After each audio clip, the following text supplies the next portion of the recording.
to overtime. Dwayne Wade right at the body of Anderson Varejao. Welcome to your Kodak moment, Anderson Varejao. Doncic pulls up, three-pointer. Bang! Bang! It's good! Doncic wins the game at the buzzer! Who do we think is going to fall out of the playoffs in the East in order for the Hawks to make it? The Orlando Magic lost Jonathan Isaac, sure, but Aaron Gordon is still there, and they're still not going to make mistakes. The Heat are going to stay in the playoffs. I would say the Pacers stay in the playoffs because they're going to be, they're going to be the same team they are, which minimal mistakes, and especially if Oladipo has a healthy season. But that's the one team I could see dropping out. On the other side of things, who wants to make the playoffs that wasn't in it last year? Well, the Wizards have what is supposed to be a healthy John Wall coming back, and that could be good. The Charlotte Hornets are clearly pushing with Gordon Hayward and LaMelo Ball and all these, pretty decent players, and they're clearly pushing to be at least decent. So who's going to miss the playoffs? I would say Charlotte still misses the playoffs, sure. And then I think the Orlando Magic just don't make enough mistakes to miss the playoffs. And who else is it? The Nets are certainly going to be there. I mean, as much as I don't believe in the Kevin Durant, Kyrie Irving pairing or Kevin Durant coming back healthy, they're certainly going to make the playoffs. The team is just too good for that. The Bucks are going to make the playoffs, of course. Raptors, of course. Celtics, of course. Sixers, of course. The Sixers got significantly better this offseason. That's not a question. So who's gonna miss the playoffs? I don't see a team like the Hawks really getting in unless they can figure out their strengths early and build to them. Because Trae Young is not going to be an all-encompassing offensive player. He's going to be a good offensive player, but with the help they added, he's not going to get the same type of opportunities that he had.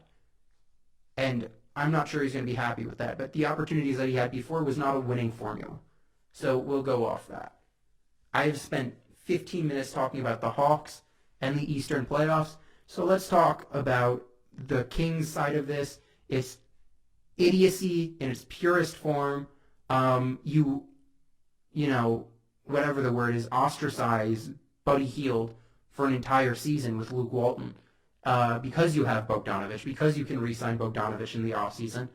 And then you go, well, it would be better. What if we let him walk so we still have our ostracized young player that is furious that we benched him at the middle of the season and we don't have a backup plan? We have Tyrese Halliburton, but, jury's still out on whether Halliburton could start day one for this Kings team, especially with, the fit of him and De'Aaron Fox being a little strange. Speaking of De'Aaron Fox, he signed a 5-year max extension.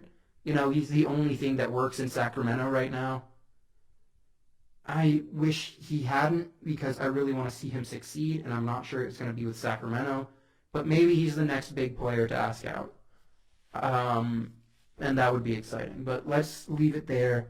The Kings are an awful franchise. Maybe they end up with a high pick next year. I don't know, man. The Kings are depressing. Let's talk about the Western playoff as part of that. We talked about the Eastern playoffs a lot. The Western playoffs are a nightmare to think about. You have 13 teams that would make the playoffs out east. If you got rid of what's it called? Conferences and just took the top 16 teams, I'm pretty sure 12 probably about 11 of them would be from the East. Or from the West. 10 or 11 of them would be from the West. I mean, of course you have the Lakers, the Clippers, the Nuggets, the Jazz. That's not even a question. Houston, even if they don't trade Harden or Westbrook, which seems more and more likely by the day. That's 5 already from the West. Then you have, I don't think the Warriors are going to be a lock for the playoffs if the West is just like this, but in the East, easy. You have Portland. You have the Suns. You have Memphis, who's still going to be making a push. You have the Pelicans, who are still going to make a push. That's 10.